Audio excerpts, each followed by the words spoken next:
Você está ouvindo o História FM.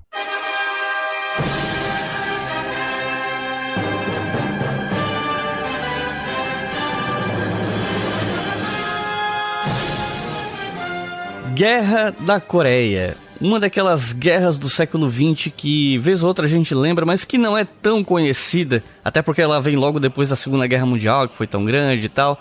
Tem muita coisa pra gente falar sobre essa guerra, né? Os impactos dela estão aí até hoje. E, para falar sobre esse assunto, eu convidei o professor Érico Duarte, a quem eu passo a palavra para se apresentar para vocês. Então, Érico, seja muito bem-vindo. Fique à vontade para se apresentar para o pessoal. Então, boa tarde, obrigado pelo convite.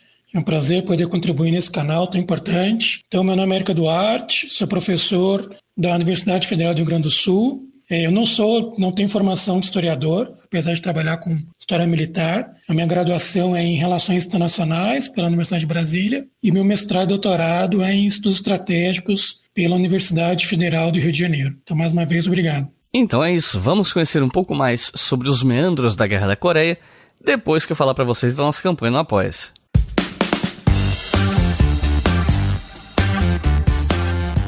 Afinal de contas, é a nossa campanha no Apoia-se que financia esse podcast. Como quem ouviu o episódio anterior talvez já saiba, nós temos uma recompensa nova. Então, agora, quem colabora com R$2 por mês tem o seu nome lido aqui e tem acesso ao mural, lá do Apoia-se, onde eu posto novidades. R$5 por mês ouve os episódios com antecedência. E R$10 por mês, ou mais, tem acesso aos roteiros dos episódios do História FM. Tanto os episódios que estão saindo agora, quanto os episódios antigos a partir do episódio 26, porque do 25 pra trás, infelizmente, eu perdi tudo.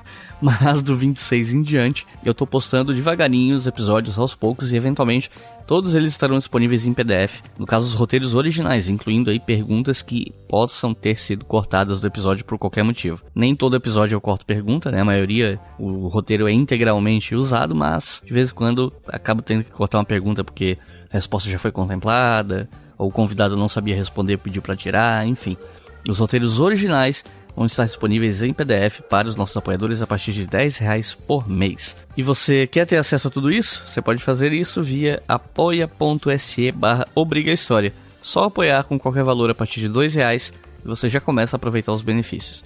E os nossos novos apoiadores e apoiadoras são Henry Trois, Edith Colasso, Luiz Pacheco, Ricardo Dias, Alexandre Hegelmeier, Arquimedes Weismans, Leonardo Zupan, Yardena Scherer, Felipe Paes, Haroldo Martins, Antônio Rodrigues, Miguel Vieira, Ivan Lago, Gustavo Santana e Manis Erlichman.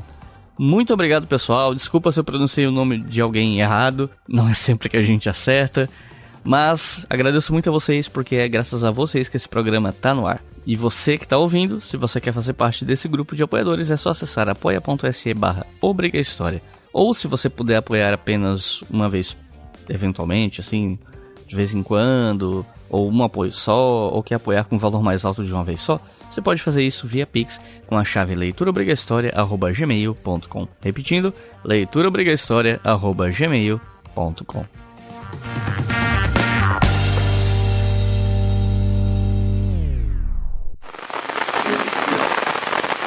A Guerra da Coreia foi o primeiro conflito da chamada Guerra Fria, que por décadas dividiu o mundo em áreas de influência de duas potências, os Estados Unidos e a União Soviética. Foi uma das mais sangrentas guerras do século XX, com consequências que perduram até hoje.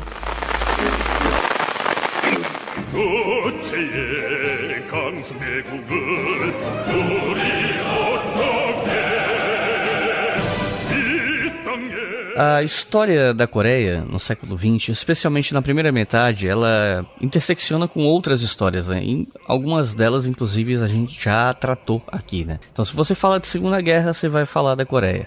Se você fala do expansionismo japonês, você fala sobre Coreia. Se você fala sobre Guerra Fria, você fala da Coreia. Então, é um tema que vez ou outra tá aparecendo aqui no podcast, né? Só que eu tenho a impressão de que a Guerra da Coreia, especificamente, é um tema que acaba sendo tratado de uma maneira muito superficial por aí, né?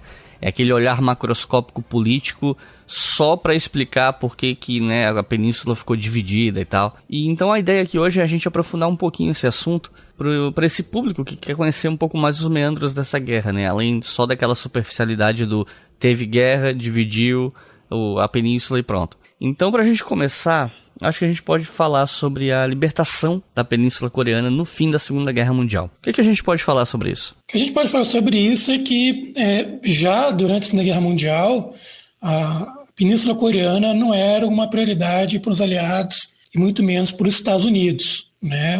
A retirada japonesa se deu pelas invasões das áreas conquistadas pelo Japão no Pacífico Índico pelos Estados Unidos e pela derrota também do exército japonês na Manchúria pelo Exército Vermelho, pela União Soviética. E logo depois que existe a rendição do Japão, existe a retirada do Japão do continente asiático, quem tem a primeira iniciativa de ocupar, de certa maneira, libertar a Península Coreana é a União Soviética, e os Estados Unidos têm uma ação muito mais de reação a isso. Em parte, alertado pelos aliados, que se os Estados Unidos não fizessem nada, a União Soviética estaria ocupando toda a península, né, e isso poderia ser uma ameaça, inclusive para o Japão, que aí sim era uma prioridade para os Estados Unidos, não só na Segunda Guerra Mundial, mas também no pós-Segunda Guerra Mundial. Então, a ocupação dos Estados Unidos na Coreia do Sul, ela foi de improviso, ela não foi algo planejado, não era uma prioridade.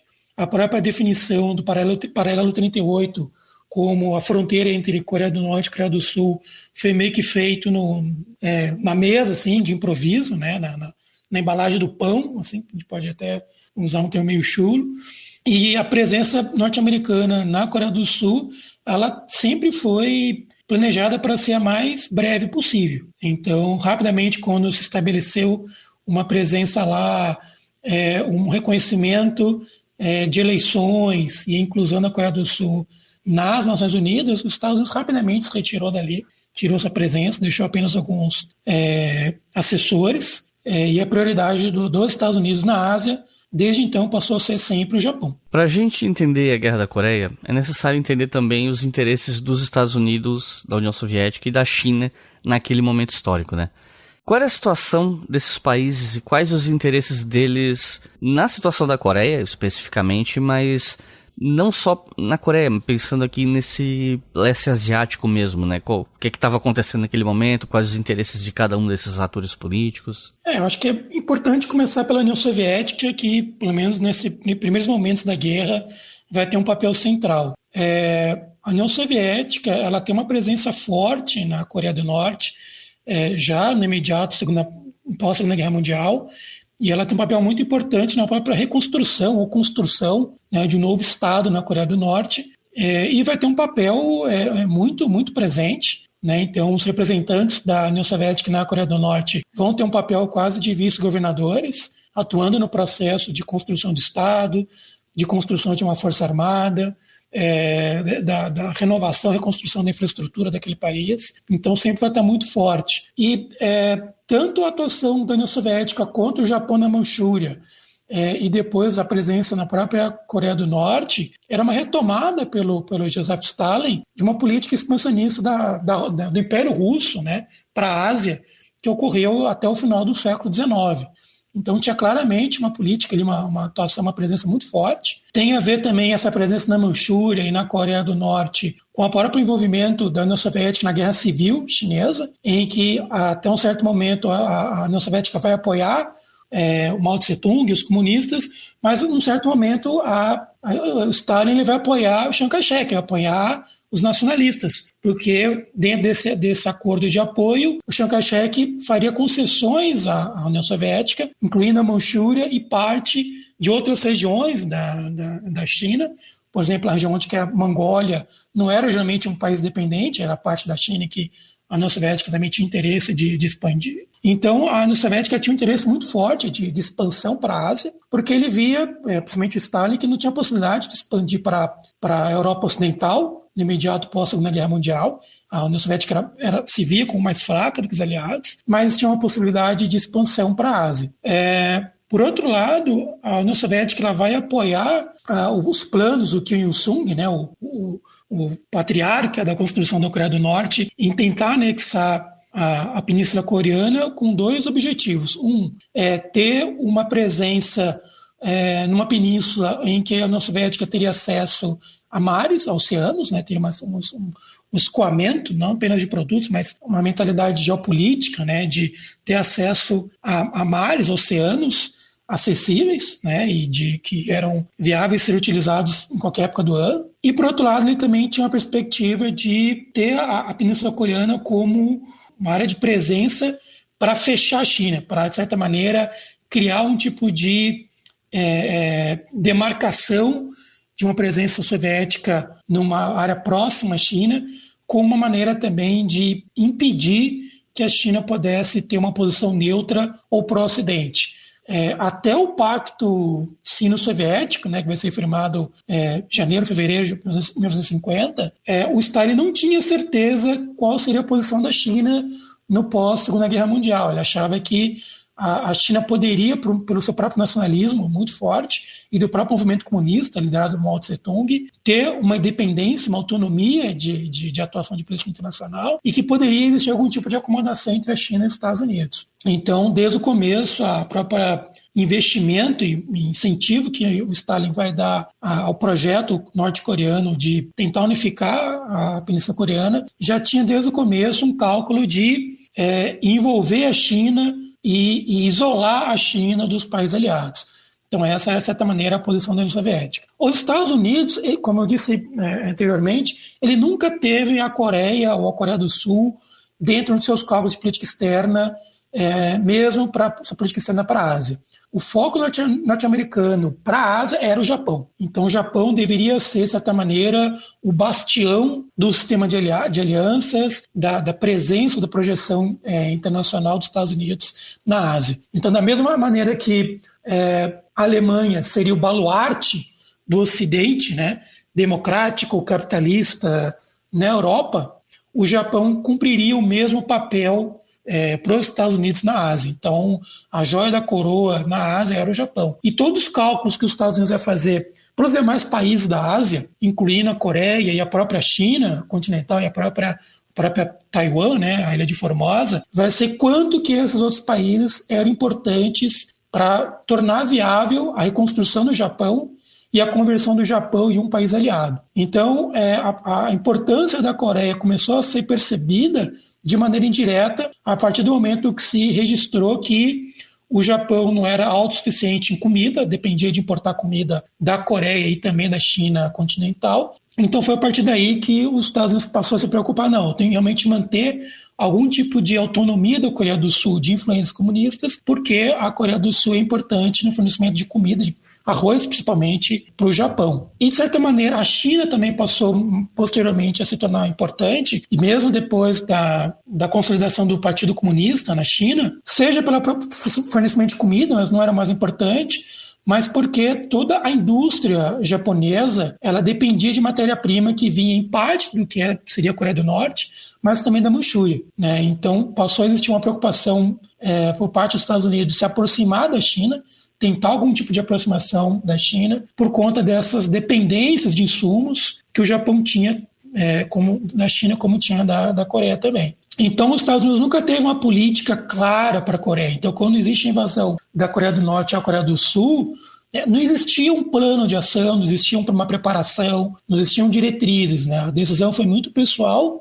do presidente na época, Harry Truman, de respaldar a autonomia da Coreia do Sul, de apoiar a Coreia do Sul, de entrar na guerra. Então, foi algo que não tinha qualquer tipo de planejamento, qualquer tipo de previsão, seja no establishment norte-americano, seja entre os aliados norte-americanos, seja não era previsto pela União Soviética e a Coreia, mesmo a China, esse envolvimento tão rápido como os Estados Unidos realmente fez. E no caso da China, em relação à Coreia, tem duas diretrizes principais. Primeiro, a China ela tinha, principalmente Mao Tse-tung, tinha um entendimento que existia uma dívida chinesa com relação à Coreia do Norte, porque durante a Guerra Civil chinesa vai ter a participação de em torno de 50 mil coreanos do lado dos comunistas. A China comunista também vai utilizar em alguns momentos a Coreia do Norte como santuário nas guerras contra o Japão e depois na Guerra Civil. Então, isso tinha um entendimento que a China ela tinha uma dívida de apoiar a Revolução Comunista, né, a libertação ideológica da Coreia do Norte, já que a Coreia do Norte, ou pelo menos os movimentos comunistas da Coreia, tinham tido um papel que era relevante na própria definição da China. Então esse vai ter um elemento ideológico. Por outro lado, logo depois que existe a vitória dos comunistas na Guerra Civil Chinesa, a Mao Tse-tung vai formular uma política externa para a Ásia, e que também vai ser importante para a sua visão de mundo, em termos globais, de uma defesa ativa, que era importante para a consolidação do regime, né, em construção e do novo Estado, de definir fronteiras, né, de demarcar as fronteiras. Então, logo entre 49 e 50, vai existir uma preocupação chinesa de definir as fronteiras com o Vietnã e apoiar o Vietnã do Norte, e, de certa maneira, também a Coreia. A Coreia não era uma prioridade nessa definição de fronteiras, tinha uma preocupação com a parte mais ocidental da China, né, que é Tibete, e Shenyang, mas além da definição da fronteira sul, né, a outra prioridade chinesa era Taiwan, era retomar Taiwan. A guerra não teria terminado, a guerra civil até que Taiwan fosse retomada. Então, existia uma preocupação chinesa de apoiar a Coreia do Norte, mas seria o ideal que seria um apoio muito limitado, muito simbólico, um apoio de alguma coisa de material, equipamento, o respaldo político, mas a China não tinha interesse de se envolver diretamente na guerra da Coreia ou de apoiar com material ou com um apoio muito forte ou muito profundo à Coreia do Norte na invasão da Coreia do Sul. Teria algum tipo de assistência, mas ela seria muito limitada. Tá? Vai ser em função da resposta norte-americana e da velocidade com que ela aconteceu e depois dos desdobramentos, né, como os Estados Unidos depois ser capaz de reverter a invasão norte-coreana e entrar a Norte-Coreia dentro, que é aí que o Mao Tse-tung vai mudar a sua visão estratégica para essa guerra e ao longo do seu envolvimento ela vai também mudar os seus objetivos. É aí que vão ser objetivos que não vão estar a ver diretamente relacionados com a própria Coreia, vão ser elementos da própria política externa chinesa, do interesse nacional chinês. Os soviéticos tomaram o controle da parte norte da península. Enquanto isso, o exército americano desembarcava no sul da Coreia para evitar que todo o país caísse nas mãos do Exército Vermelho. Da mesma maneira como aconteceu na Alemanha com o Muro de Berlim, as duas potências definiram suas zonas de influência, separadas por uma linha divisória próxima ao paralelo 38.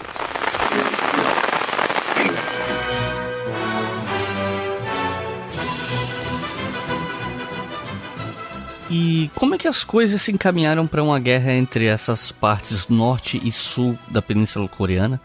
E qual foi a reação da dita comunidade internacional, levando em conta, né, que a gente está falando de um momento em que a ONU mal tinha surgido, ainda estava em processo de consolidação e tal?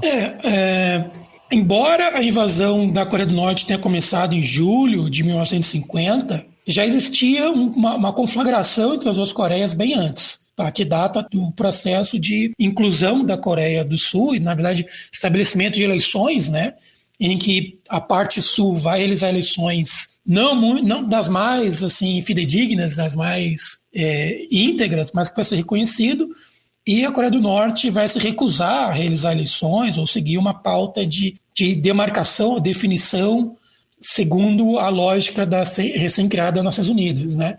Então, já entre 47, 48 e 49 já vai existir disputas de fronteira. Uma primeira tentativa norte-coreana de provocar uma mudança de regime na Coreia do Sul vai ser através de movimentos subversivos, apoiando guerrilhas, apoiando movimentos de esquerda na Coreia do Sul. A Coreia do Sul vai tentar fazer a mesma coisa na Coreia do Norte. O Kim Il-sung ele vai se estabelecer como principal liderança comunista, mas ele não era a única, vão existir outros 2 ou 3 blocos, vão existir movimentos contrários aos movimentos comunistas na Coreia do Norte. Então essa situação pós-Segunda Guerra Mundial que vai existir uma ebulição de movimentos políticos na Coreia como um todo, e tanto na Coreia do Sul como na Coreia do Norte, vai dar margem para que um lado tentasse, através de meios subversivos, perverter ou modificar ou provocar algum tipo de insurgência, de ruptura num lado ou no outro. Não vai dar certo, tanto as iniciativas da Coreia do Sul no Norte quanto a Coreia do Norte no Sul não vão funcionar. Então, já no imediato pós-Segunda Guerra Mundial, vai existir um processo muito acelerado de construção de um exército norte-coreano, com essa concessão de tropas, né, que estavam vinculadas à China comunista, e também uma forte presença e envolvimento de assessores soviéticos em ceder material, em definir planos, em treinamento e por aí vai. Então, Então, quando a Coreia do Norte vê que vai ter que partir para uma guerra, se ela quiser unificar a Península Coreana, a Coreia do Norte estava preparada e a Coreia do Sul não, porque não vai existir do lado da Coreia do Sul o mesmo tipo de respaldo e apoio que a União Soviética vai dar do lado da Coreia do Norte. Então, existe um entendimento e quem, de certa maneira, vai até manipular as vaidades e vontades, interesses, seja de Kim Il-sung, seja do Stalin, seja de Mao Tse-tung, vai ser Kim Il-sung. Ele vai apontar que o momento, a janela de oportunidade para invadir a Coreia do Sul e unificar era em 1950, basicamente no imediato pós-Guerra Civil Chinesa, porque o que ele defendia, né? Se o Ocidente não se envolveu na Guerra Civil Chinesa, e a China era muito mais importante geopoliticamente, economicamente, para a Ásia e para o mundo do que a Coreia, então uma guerra entre as Coreias também não teria envolvimento ocidental. Então, o Kim Il-sung vai defender junto ao Stalin que a janela de oportunidade para realizar essa ofensiva era em 50, porque essa situação de marasmo por parte do Ocidente ainda ia perdurar durante um certo tempo, mas não de maneira indefinida. Então ele defendeu isso em relação ao Stalin, o Stalin vai concordar. Em parte, o Stalin também vai concordar, e aí tem uma coisa que é bem recente de entendimento, porque quando tem o Pacto Sino-Soviético, né, em fevereiro de 1950, na verdade, as negociações de entendimento entre União Soviética e China começaram muito antes, começaram em dezembro. Mao Tse-tung ele vai em dezembro de 49 para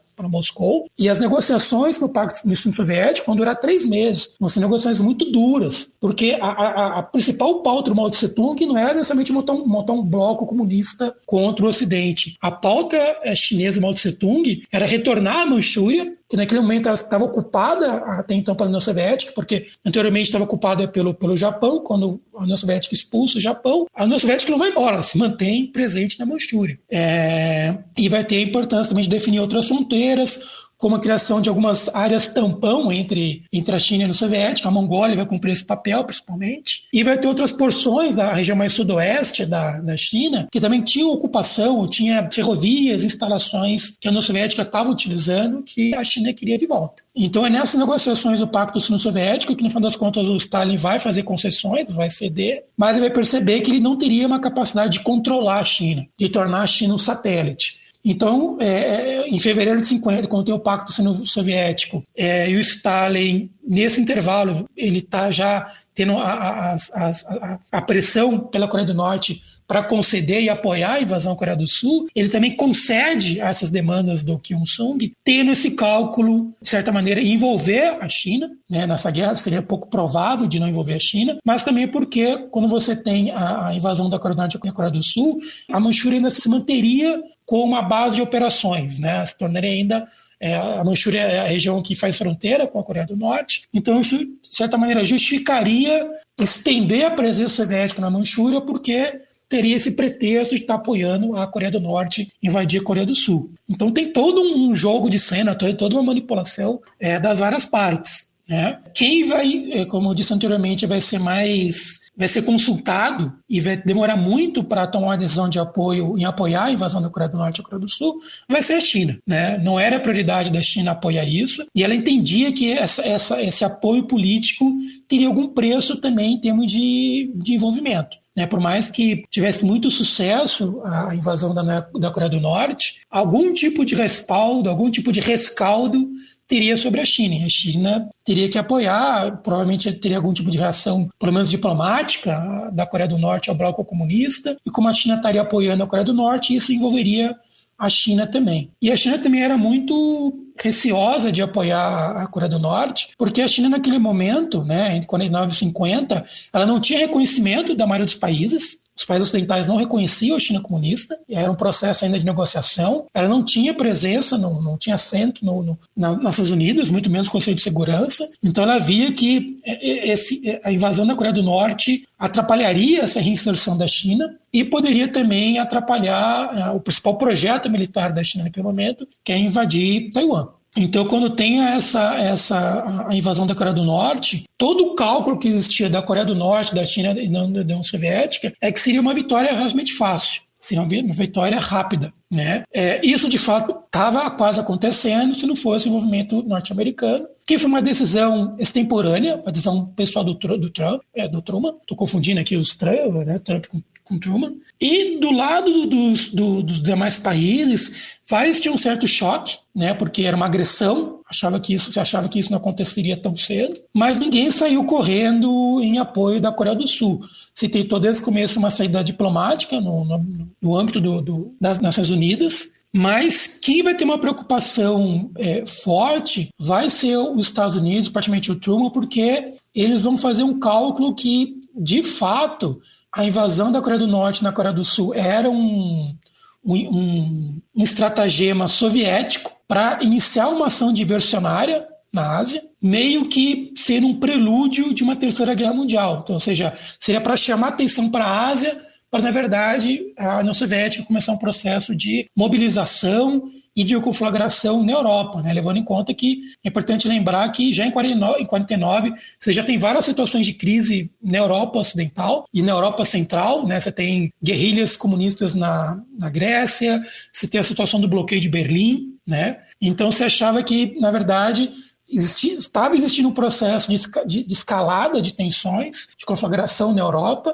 e a guerra na Coreia era uma forma de tirar a atenção da Europa e, de certa maneira, abrir, de certa maneira, a possibilidade de abrir um flanco, escoar recursos e atenções para a Ásia, para que a União Soviética tivesse mais oportunidades para explorar na Europa. Então é nesse sentido que os Estados Unidos vai responder a invasão da Coreia do Norte. Primeiro, dar respaldo ao Tratado de São Francisco, né, que vai fundamentar a criação da ONU, em que guerras de conquista se tornaram proibidas, né, por direito nacional. Então é importante os Estados Unidos respaldar a sua principal criação naquele momento, que era a ONU, e porque entendia que existia um estratagema aí por detrás, existia uma trama, um plano global por parte da União Soviética, em que a invasão da Coreia do Sul era apenas uma campanha de abertura, era só o início desse processo. Por outro lado, como vai se chegar a essa conclusão da dependência de comida do Japão pela Coreia do Sul, vai existir também essa preocupação, que ainda que no curto prazo uma suposta unificação da Península Coreana pelos comunistas não fosse uma ameaça imediata para o Japão, no médio e longo prazo poderia ser uma ameaça, porque essa unificação da Península Coreana pelos comunistas podia servir como uma cabeça de ponte para provocar movimentos comunistas no Japão que existiam na época, e de certa maneira podia também no médio e longo prazo servir como uma base de operações para uma invasão apoiada pela União Soviética ou da União Soviética ao Japão. Então esses eram os cálculos que existiam nesse momento e que vai, de certa maneira, explicar as respostas. Os Estados Unidos vai ter uma resposta mais imediata e mais militarizada, a União Soviética a todo momento só manipulando, só por detrás, e o Japão e a China que vai ter uma resposta mais gradual, né?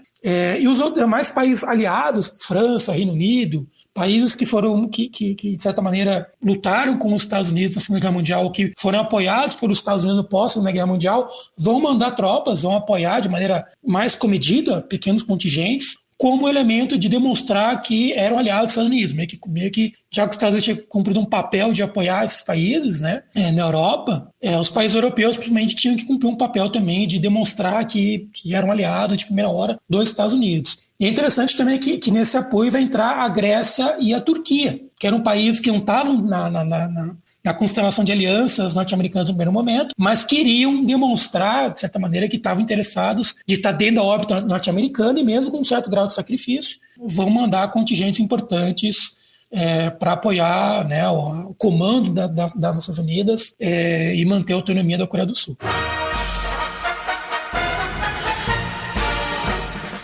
15 de agosto de 1948. A Coreia do Sul se estabelece como República da Coreia, expulsando a maioria dos comunistas do país. Estes migraram para o norte e muitos deles pegaram em armas contra o novo governo de Seul.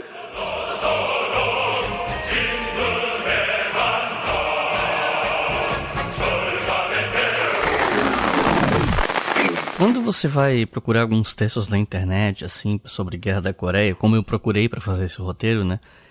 Normalmente fica a impressão de que quando a Coreia do Norte ela empreende avanços em relação ao Sul, pelo menos num primeiro momento, ela passou perto de vencer esse conflito, mas eventualmente esse avanço foi contido e o norte começa a ser pressionado, né? Eles começam a ser empurrados de volta pro norte, acima até da própria fronteira ali do paralelo 38 e tal. Você pode contar pra gente como é que foi esse momento de avanço norte-coreano e esse avanço sendo rechaçado? Uma coisa importante colocar desde o início é que a construção das Forças Armadas norte-coreanas, do exército norte-coreano, foi um empreendimento bastante impressionante, porque a Coreia do Norte não tinha uma tradição de um exército convencional. Em grande parte era um exército, em boa medida, guerrilheiro, e você vai ter algumas figuras, um corpo de oficiais, alguns veteranos que vão ser treinados na União Soviética e que vão lutar na Guerra Civil Chinesa em unidades mais convencionais, mais regulares. Então esse processo de construção em 3, 4 anos de um exército capaz de ser uma força mecanizada, né, com blindados, com motorização, não vai ter uma aviação forte, mas também com uma forte artilharia, ou seja, de copiar o modelo soviético, foi bastante impressionante, né? Lendo os documentos norte-americanos, dos relatórios pós-conflito, eles eram bastante impressionados com a efetividade, né, com a performance, o desempenho tático coreano. Eles eram muito bem sincronizados, com muita moral, muita força, muita coordenação, doutrinariamente muito modernos, né, ou seja, aplicando métodos e técnicas e táticas do mais assim, elevado grau em relação ao que foi desenvolvido e demonstrado na Segunda Guerra Mundial. Então, de fato, a Coreia do Norte ela se desempenha muito bem, ela tem uma vitória muito rápida das principais unidades sul-coreanas posicionadas na fronteira e no norte da Coreia do Sul. A Coreia do Sul tinha um exército completamente meio que de fantoche, né? Meio que uma força meio que popular, com algum tipo de equipamento. Então, ela simplesmente colapsa, né, em boa parte dos casos. Vai existir alguma outra divisão, unidade que vai ser mais resoluta e mais resiliente, mas em grande parte vai ter um colapso da Coreia do Sul. E mesmo com o movimento norte-americano, a Coreia do Norte ela vai ter muito sucesso por muito tempo. Porque naquele momento, os anos 50, 1950, os Estados Unidos, principalmente o exército norte-americano, está vivendo um momento de desmonte, desmobilização muito forte. Existia uma expectativa que os Estados Unidos poderiam manter a segurança do seu território e dos seus aliados só com arma atômica. Então era um investimento muito mais forte em força aérea, alguma coisa em marinha, e o exército e os forças navais estavam no processo de real desmonte. Assim, tinham poucas unidades ativas, pouco treinamento. O contingente que estava ocupando o Japão era um contingente de guarnição mesmo, pouca capacidade de uma guerra convencional, má qualidade de treinamento, má qualidade de munição. As tropas que eram enviadas para o Japão e depois para a Coreia do Sul não eram as tropas oficiais com melhores avaliações, melhores relatórios. Quando deflagra a Guerra da Coreia, já antes, as melhores tropas eram enviadas para a Alemanha, para a ocupação da Alemanha e para a construção de uma presença norte-americana na Europa. Então, mesmo quando depois que os Estados Unidos, apesar da resposta rápida, né, já final de julho, agosto, já começam a chegar tropas vindo do Japão, né, é fácil, é próximo, né, essas tropas tinham um desempenho muito, muito baixo, tinha uma qualidade muito baixa. Então, equipamento ruim, muito equipamento não funcionando, faltando equipamento. Boa parte das unidades com um contingente muito abaixo do que era o regular, né, para as divisões e regimentos. Então, o desempenho norte-americano foi muito abaixo e a guerra se tornou meio que desesperadora, porque não tinha uma capacidade de retenção muito forte. Então, os americanos tiveram que recuar até o que chama o perímetro de Busan, que é uma porção na região sudeste da península, e mais ou menos 3/4 da Coreia do Sul já estavam perdidos quando os norte-americanos conseguem manter uma estrutura mais forte, né? Aí, nesse momento, tem um esforço maior de fortificação, de concentração maior de artilharia, uma atuação mais forte da Marinha, dos aviões, dos porta-aviões da Marinha e da Força Aérea Norte-Americana bombardeando, né? Não apenas a Coreia do Norte, mas as linhas de comunicações das colunas de avanço da Coreia do Norte, e em grande parte vai ser isso que vai enfraquecer a pujança, né, a força do avanço norte-coreano, né, as linhas de comunicações muito alongadas vindo desde a Coreia do Norte, e a exposição que vai existir também dessas forças ao poder de fogo naval, aeronaval e aéreo dos Estados Unidos. Então é nesse momento que você vai ter uma capacidade de estancar o avanço norte-coreano. É bem interessante isso, né? Eu tive a oportunidade de visitar a Coreia E tem na cidade de Daegu, que é uma cidade um pouquinho ao norte de Busan, né, que tem um memorial da vitória da Guerra da Coreia, né, um memorial feito pelos americanos e pelos sul-coreanos. E é bem interessante, porque é um monumento, é uma coluna enorme, tem um museu, é bem interessante, e ele é colocado como uma coluna de vitória, né, só que uma vitória quase no final da Coreia do Sul, né? Então, mais uma vitória dessa, os norte-coreanos tinham chegado no Japão, né? Então, tem um pouquinho dessa propaganda que se colocou depois, né? Mas na documentação, na historiografia mais recente, foi bastante desesperador, né? As batalhas que os americanos vão travar para reter o avanço da Coreia do Norte.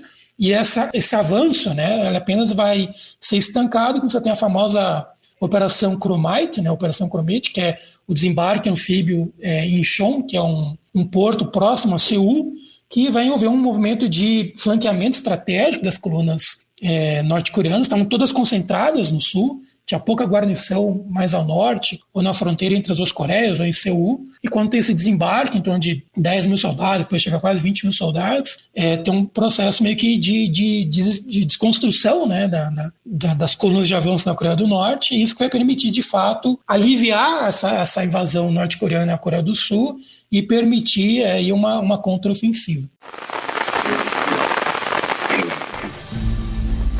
The Korean War is often called forgotten, mostly due to the comparisons to the later conflict in Vietnam. However, this bloody war and its results were crucial for the Cold War, and in many ways continues to shape our present day, as the chances of reconciliation on the peninsula look dimmer every passing day. Welcome to our series on the Korean.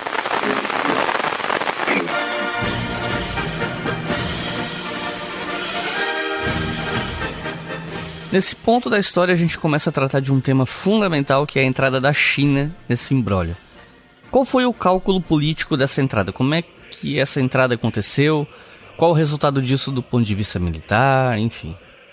O cálculo chinês é bem interessante, tá? Porque, primeiro, o Mao Tse-tung, quando ele consegue estabelecer realmente a vitória do Partido Comunista, Politburo, começa o processo de construção do novo Estado chinês, né? E aí tem um processo de revisão das instituições, das dinastias anteriores, né? Ele cria uma nova uma visão, uma formulação, uma versão do marxismo-leninismo para a Ásia, né? E é bem interessante porque ele mistura uma visão de revolução global com o excepcionalismo chinês.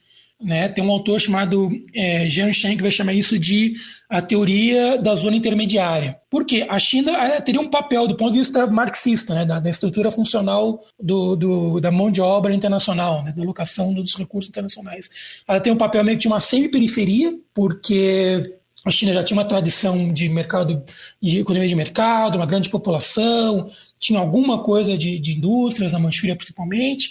Então era um país importante, não era uma grande potência, não era o baluarte do bloco comunista, que nesse caso era a União Soviética, então ela tinha um papel intermediário do ponto de vista entre o conflito entre o capitalismo e o bloco comunista. Né? Então era uma zona intermediária. Então, dependendo de como que a China se posicionaria, de como que ela apoiaria um lado ou outro, isso teria impactos globais. Então, a zona intermediária aqui seria importante. E no caso da Ásia, como a China era o país do meio, né, o ideograma que define China é o país do meio, o império do meio, ela também teria um papel fundamental em adaptar a ideologia comunista e os projetos comunistas para a Ásia, né? O Mao Tse-tung, desde o começo, ele tinha uma visão que ele entendia o marxismo, entendia o leninismo, mas ele entendia que não daria para adaptar o modelo socialista soviético para a Ásia, né, ou para a China, ou para os outros países asiáticos, para o Vietnã, para a Coreia, para o Camboja, para o Laos. Quem teria esse papel seria a China. A China teria essa capacidade pela tradição histórica, pela relação tributária que a China já teve com esses países, pela própria tradição cultural que a China tem sobre esses países, um certo grau de descendência, né, na visão chinesa, cultural dos demais países da Ásia em relação à China. A China teria o papel de fazer essa codificação, né, do comunismo, do socialismo para a Ásia. Então, o Mao Tse-tung tinha um certo entendimento que a China teria um papel fundamental para o futuro da Ásia. E isso não aconteceria sem nenhum tipo de reação dos imperialistas, do mundo capitalista. Então, por mais que fosse surpreendente que os Estados Unidos e os países ocidentais não tivessem intervisto na Guerra Civil Chinesa, em algum momento eles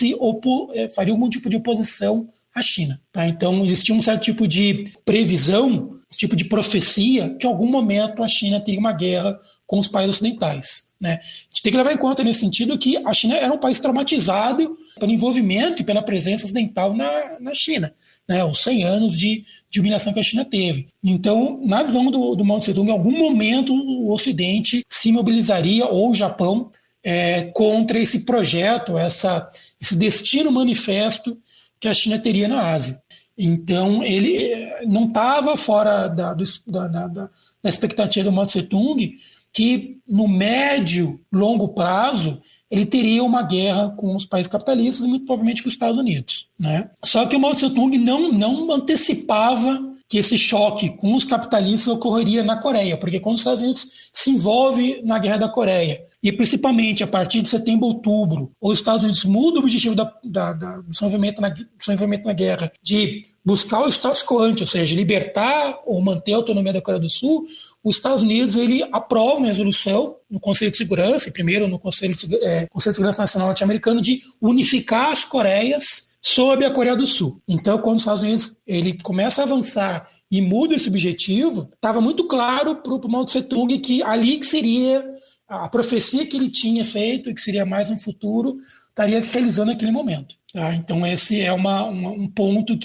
mais ideológico que justificava qualquer tipo de movimento chinês na guerra, porque teria em algum momento algum tipo de reação ocidental e a China teria que cumprir o seu papel de proteger qualquer tipo de possibilidade dessa reação ocidental reverberar para a China, que ainda era um país completamente destruído pela Guerra Civil, com muita oposição ao Partido Comunista, né?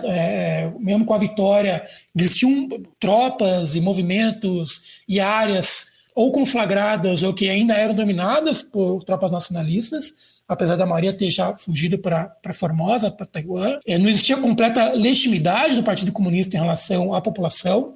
Então, na visão da China, qualquer presença ocidental na Ásia era uma ameaça.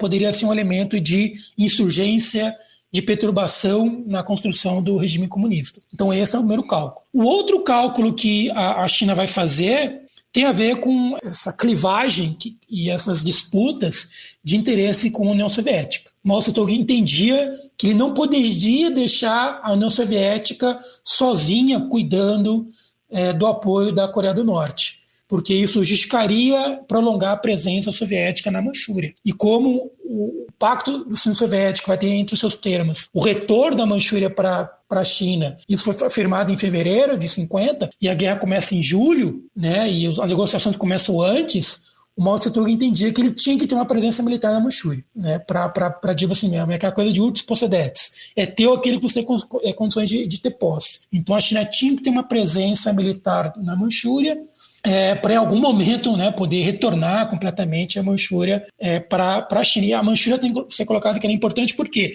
a Manchúria era a única região industrializada daquela região da Ásia, né, seja porque tinha muitos recursos naturais, seja porque durante a ocupação japonesa, desde o final do século XIX, o Japão investiu muito ali em indústria pesada, infraestrutura, ferrovias, hidroelétricas, então tinha uma estrutura produtiva ali de manufatura, né, ou de indústria pesada, que a China não tinha na região, no restante do país. Então, a própria construção ou reconstrução da China e uma reinserção da China no mundo, principalmente na economia internacional, ou uma tentativa de industrialização restante da China, dependia dessa reabsorção da Manchúria. Então, a Manchúria era um objetivo principal da China, e era importante preservar a Manchúria da influência ocidental, mas também da própria União Soviética. Né? Então é nesse cálculo que a China vai entrar, ela vai mudar a sua orientação política e estratégica ao longo da evolução da guerra, dependendo da evolução também dos Estados Unidos. Então ela tinha primeiro um objetivo primeiramente de assistência militar, depois ela entende que principalmente depois, né, do desembarque de Incheon, né,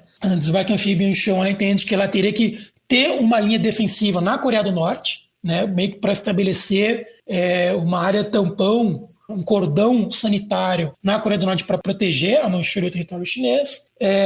Quando tem os primeiros choques com os norte-americanos, ela tem vitórias, né? As duas primeiras campanhas ela tem vitórias importantes, ela começa a mudar os seus objetivos. E ela começa a entender que a Guerra da Coreia poderia ser, principalmente a vitória na Coreia, poderia ser uma forma de reinserção gloriosa da China no mundo. Porque, principalmente a partir de dezembro de 50, a China é convidada pelas Nações Unidas para mandar uma delegação, mesmo não tendo reconhecimento de nenhum dos países ali. Ela passa a ter uma nova visão dos demais países. Então ela passa a achar que ela poderia utilizar uma vitória na Coreia para demarcar essa liderança na Ásia e conseguir concessões para os ocidentais na sua reinserção internacional. Ter o seu país, novo regime reconhecido, se tornar membro das Nações Unidas, quem sabe até disputar um assento permanente no Conselho de Segurança, e ela também começa a considerar participar do Tratado de Paz com o Japão, que a China não fazia parte e estava naquele momento em vias de negociação, né? Então a China ela passa,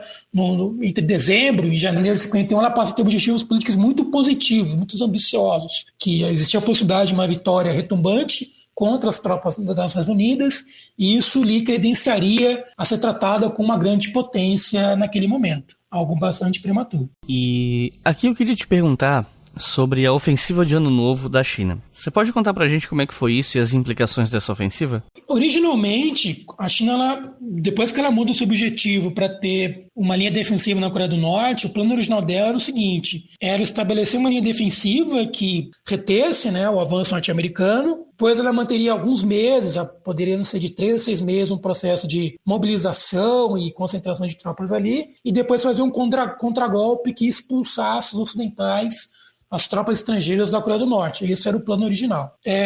Quando existe esse choque com essa linha defensiva, isso vai acontecer em novembro de 50, as baixas, que seja as divisões sul-coreanas, seja as tropas ocidentais vão ser muito grandes. E tem um processo de desarranjo do fronte e do contingente liderado pelos Estados Unidos na Coreia do Norte, um recuo muito forte. Eles abandonam a capital da Coreia do Norte, Pyongyang, e eles recuam quase para a fronteira da Coreia do Sul. Nesse momento, né, pela própria repercussão internacional que isso vai ter, né, você tem países, outros países asiáticos, outros países chamados Terceiro Mundo, que vão ou buscar uma mediação ou vão apoiar a China, e a própria pressão que vai existir sobre os Estados Unidos, dos seus aliados, para buscar algum tipo de acomodação e um cessar-fogo, com concessões norte-americanas. Então ela via ali que era um momento tinha uma janela de oportunidade importante ali, de buscar uma vitória no teatro de operações, no campo de batalha, não só em termos de expulsar os ocidentais da Coreia do Norte, mas quem sabe da Península, ou impor uma vitória muito forte, né, esmagadora sobre principalmente os Estados Unidos, e isso poderia dar também a possibilidade de a China, como eu coloquei anteriormente, de buscar concessões frente dos Estados Unidos, seja na Ásia, seja nas Nações Unidas. Então, o plano original de esperar 3, 4, 5, 6 meses, ele é completamente revisto. Então, a chamada segunda ofensiva chinesa, na verdade, que não é uma ofensiva, é uma contra-ofensiva, né? Taticamente e ofensivamente, mas estrategicamente já estava defendendo a Coreia do Norte, ela acaba por volta da primeira semana de dezembro, e sem muita preparação, sem muito planejamento, ele cobra do seu marechal na Coreia do Norte, que é o Peng Dehuai, que se iniciasse uma outra ofensiva 3 semanas depois de encerrada a chamada segunda ofensiva, a segunda campanha chinesa na Coreia do Norte. E não tinha planejamento para isso, não tinha preparação para isso. Tinha um problema também do inverno, né? Apesar do sucesso da campanha de novembro, a China vai ter muitas baixas por conta do frio, muitas baixas por conta da atuação da Força Aérea e da artilharia norte-americana, né? E não tinha condições de fato da China desempenhar essa ofensiva. Por outro lado, uma outra consequência importante é que entre dezembro e janeiro, as negociações diplomáticas internacionais estavam no seu estágio mais intenso, e muita pressão sobre os Estados Unidos para que os Estados Unidos buscassem alguma mediação, algum tipo de cessar-fogo. Naquele momento, os Estados Unidos estavam em completa situação de desespero, né? O comandante principal do Oriente, o Douglas MacArthur, entrou num momento de paralisia, de derrotismo, né? A liderança militar e política norte-americana em Washington também estava na situação de desespero.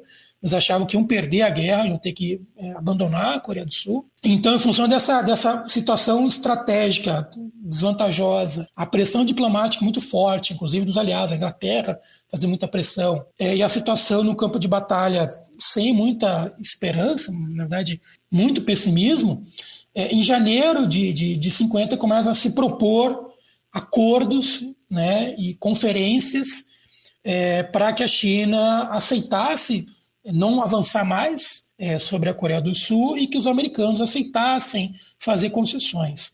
E tem uma data importante, que acho que é 12 de janeiro ou 13 de janeiro, se tem um acordo, uma formulação de uma proposta de cessar-fogo que foi consultada com os chineses e se abraçou todas as demandas chinesas de sair as tropas estrangeiras da Coreia, de se rever a situação da China nas Nações Unidas, de se negociar a situação de Taiwan, de se negociar, né, a reordenação regional da Ásia, incluindo o Tratado de Paz do Japão, e os americanos aceitaram, né, de maneira desesperada, assim, uma pressão muito forte, situação de paralisia, situação de perda, assim, de falta de rumo dos norte-americanos, os americanos aceitaram. E no final das contas, o Mao Tse-tung nega, ele recusa, não chegaria a ser um tratado de paz, mas seria uma resolução de paz, resolução de buscar negociações. Né?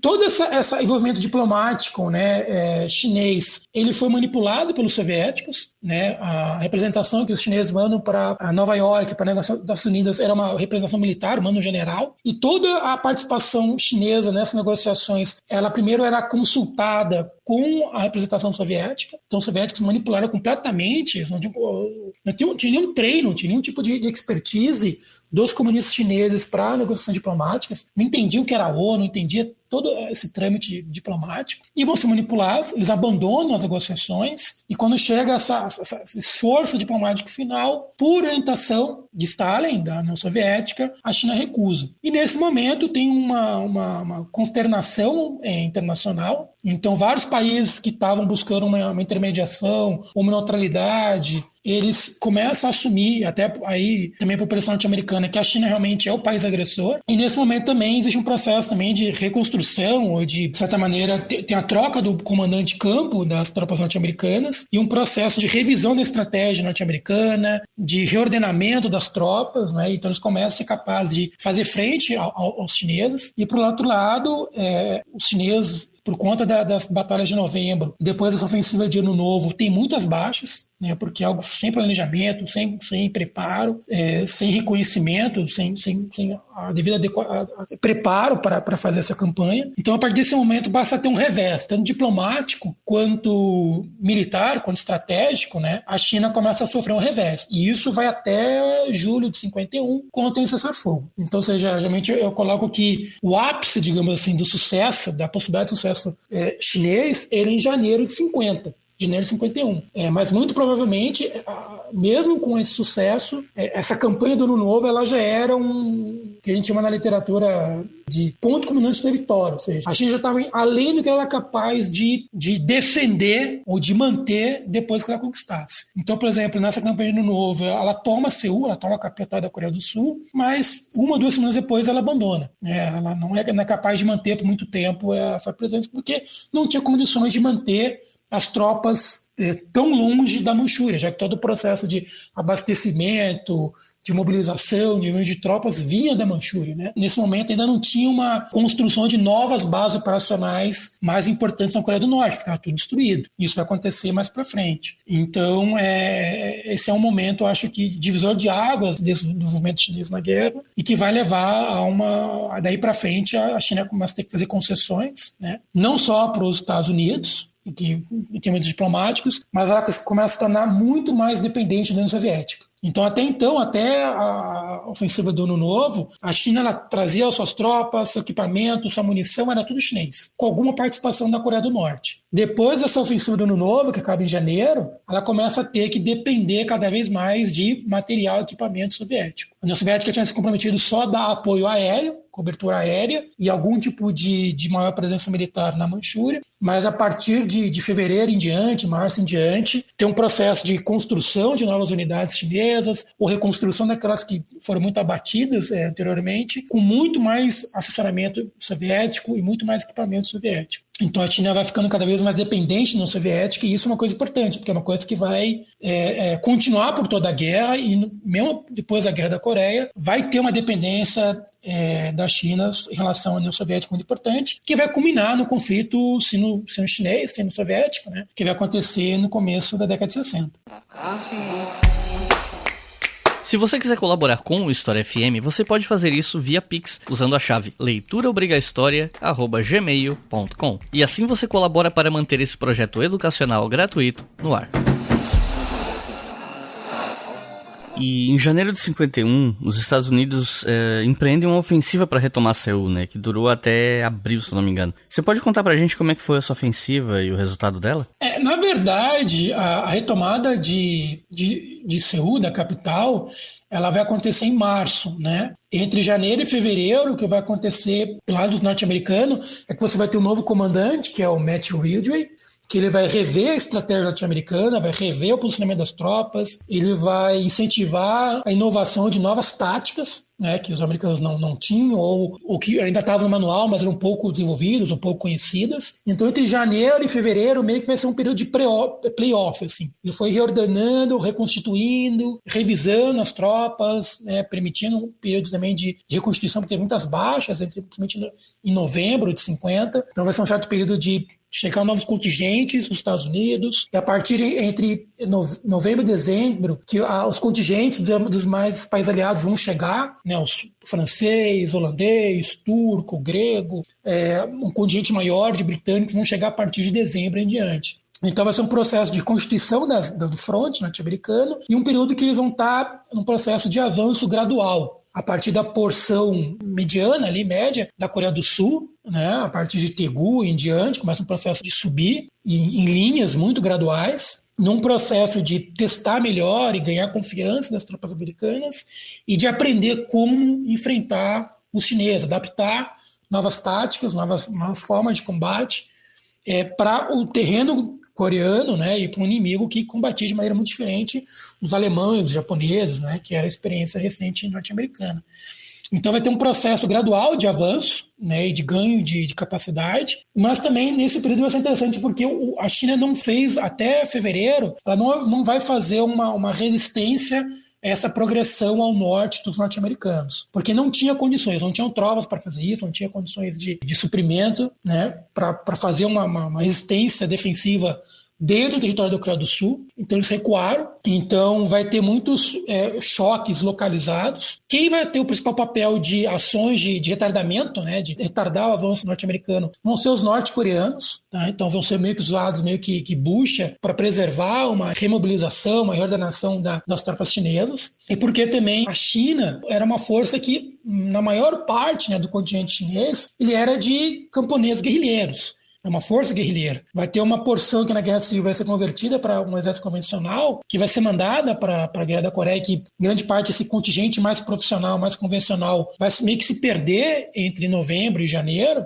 Então, o grande problema é que a China não tinha uma capacidade operacional para desempenhar batalhas defensivas, que é algo que depende muito de artilharia, depende de reconhecimento, depende, quem sabe, de apoio aéreo. E a China não tinha tradição, não tinha doutrina, não tinha estrutura organizacional para desempenhar grandes batalhas defensivas. Era basicamente tomar um ponto alto, um cume, um pico, e ali fazer uma defesa até o último homem. Então, não tinha uma estrutura muito grande. Quem tinha uma maior estrutura e doutrina e capacidade e tática para desempenhar batalhas defensivas era a Coreia do Norte. Então, basicamente, até meados de 51, quem vai cumprir essa função é a Coreia do Norte. Então, as tropas chinesas só tinham a possibilidade de fazer algumas investidas, alguns ataques localizados, alguns contra-ataques localizados, mas elas só recuavam, né? Então, quando os americanos, por volta de março, se aproximam de Seul, em grande parte, está desocupada, né? Você vai ter muito mais tropas atuando no entorno nordeste da cidade, mas dentro de Seul mesmo não vai ter tanta batalha assim. Então você vai ter muito mais batalhas em outras regiões, que vai chamar do corredor central, na parte mais central da Península Coreana, ali nas regiões mais montanhosas, onde que, né, uma força de infantaria leve tem mais vantagem, tem uma força mais pesada, com mais artilharia, etc. Os chineses vão tentar fazer uma contraofensiva nessa área montanhosa em fevereiro, muito mais para estancar do que realmente uma ofensiva de verdade. Não vai ter muito sucesso, vai ter muitas baixas do lado chinês e algumas baixas também importantes do lado sul-coreano. Então, de certa maneira, até março de 51, os Estados Unidos têm uma capacidade um certo grau de facilidade de avançar e retomar a Coreia do Sul. E durante esse tempo também de avanço, a China vai ter que acelerar, né, quando eu falei no começo da discussão, a grande contraofensiva que derrotaria os ocidentais, que era prevista para acontecer com 3 ou 4 meses de intervalo, de preparo, vai ter que ser antecipada. Então vai ter um processo muito forte chinês de trazer tropas da China, de reorganizar, concentrar, acumular material para iniciar o que vai se chamar a ofensiva da primavera. Então, por isso que em grande parte também a China não vai estar fazendo grande frente aos americanos, porque ela vai estar ali entre o norte da Coreia do Norte e a Manchúria, constituindo, né, esse grande contingente, em torno de 300 mil, 400 mil soldados, que ela aplicaria mais à frente numa tentativa realmente de fazer uma grande ofensiva para ou expulsar as tropas ocidentais ou pelo menos debilitá-las ao ponto de que elas não tenham capacidade de se manter na Coreia. E aí depois disso nós temos a ofensiva chinesa da primavera de abril e maio, e em seguida uma ofensiva dos Estados Unidos. Você pode contar pra gente como é que isso se deu e o resultado dessas ofensivas, esse vai e vem aí? Essa ofensiva da primavera ela é bem importante porque ela vai ser uma das maiores concentração de tropas que você vai ter no pós-Segunda Guerra Mundial, né? Vai ter em torno de, contando todas as tropas de ambos os lados, vai ter em torno de 600 mil soldados combatendo. Vai ter uns 300, 400 mil do lado chinês, mais perto de 250, mais ou menos do lado norte-americano. E isso é importante porque eu acho que não ocorreram muitas guerras desde a Segunda Guerra Mundial com essa concentração de tropas, né? Então isso vai de encontro com aquilo que você colocou no começo da discussão de por que a Guerra da Coreia não tem o mesmo grau de relevância ou de consideração, né, na história militar ou na história das guerras no pós-Segunda Guerra Mundial, já que ela teve esse grau de concentração, teve essas batalhas enormes, esses enfrentamentos com grande concentração de tropas, muitas baixas, né, que raramente é possível a gente ver que tenha ocorrido em outras guerras depois, né, até então, né. Mesmo agora a guerra da Ucrânia e da Rússia, você tem concentrações que se aproximam desse contingente que você tem na Guerra da Coreia, mas não são o mesmo contingente. Então vai ser uma ofensiva muito grande que a China vai implementar. Essa ofensiva vai ter 2 pulsos, uma em abril e outra em maio. Os americanos vão se preparar muito bem para essas ofensivas, né? Então todo esse preparo com esse novo comandante vai render frutos e vai ser um desastre para o lado chinês, né? Vai ter muitas baixas. No primeiro pulso vai ter em torno de 70 mil baixas, no segundo pulso vai ter em torno de 60 mil baixas. Então de uma ofensiva de 300, 400 mil você ter entre 150 mais ou menos mil baixas é muita coisa. Durante esse período já começa a ter negociações clandestinas, digamos assim, entre Estados Unidos e China. Eles se encontram em Hong Kong, se encontram na Alemanha através de representantes indiretos. E nesse momento os americanos passam a ter uma nova estratégia e uma nova orientação política para essa guerra, né? Fica muito concentrado no comandante, no Ridgway, mas o plano norte-americano era provocar essas baixas. A preocupação era menos tomar território, entrar na Coreia do Norte ou proteger território da Coreia do Sul, mas provocar baixas chinesas, provocar danos nas tropas chinesas, também norte-coreanas, para forçar a uma negociação de cessar-fogo. Então, os americanos se prepararam muito para defender essa ofensiva, e poucos dias depois do final da ofensiva chinesa em maio, os americanos começam uma contraofensiva para atritar, né, para destruir, provocar baixas dos chineses, e depois tem uma certa pausa no final de maio, e em junho eles começam aí uma nova ofensiva de verdade, uma ofensiva limitada, com o objetivo de forçar a negociação de paz. O cessar-fogo. Então os americanos vão ter sucesso a partir desse momento em diante. Então os americanos conseguem provocar muitas baixas, conseguem mobilizar um alinhamento diplomático. Nesse período os americanos eles começam a buscar maior respaldo dos aliados, ele muda a sua própria orientação diplomática. Vai lembrar, por exemplo, uma coisa que tem respaldo no Brasil, né? O acordo militar Brasil-Estados Unidos secreto, firmado pelo Getúlio Vargas, em 51, nesse período. Então, nesse sentido, os americanos têm muito sucesso nessa contraofensiva, e eles conseguem realmente forçar um tipo de situação de isolamento por parte do Mao Tse-tung, das tropas chinesas, das tropas norte-coreanas, e primeiro o Kim Il-sung e depois o Mao Tse-tung começa a pressionar o Stalin para fazer concessões e aceitar a abertura das negociações de cessar-fogo, né, que vão começar em 10 de julho de 51. –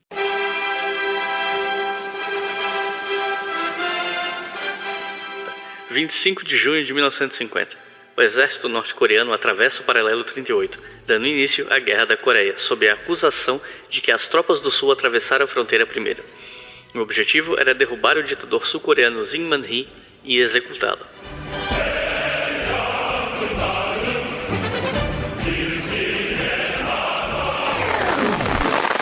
Depois dessas ofensivas, pelo que eu li pelo menos, me parece que a Guerra da Coreia acabou virando uma guerra de atrito que se arrastou por mais ou menos ali uns 2 anos e onde as forças aéreas foram muito importantes, né? Então eu queria pedir pra você explicar pra gente como é que a guerra aconteceu nesses anos. Você tem como explicar pra quem tá ouvindo, né, o que é uma guerra de atrito, né, pra começar, porque eu nem sei se todo mundo que tá ouvindo entende esse conceito, mas enfim, ele se aplica à Coreia mesmo nesse momento?